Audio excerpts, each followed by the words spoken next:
មួយនេះគឺវាទៅកន្លែងអាងខ្យងផងទៅកន្លែងអាងតាកេនផង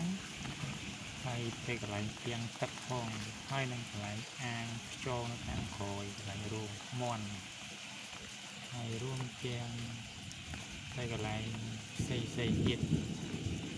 នេះគឺជាមេធំវាវ៉ានហ្នឹង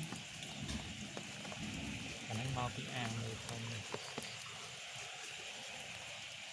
ភ្លៀងលើកទី3ហើយខ្យងហ៊ីងច្រើនមែនតើអានេះ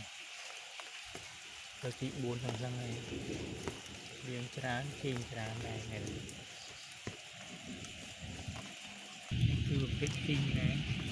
កូនហ៊ីង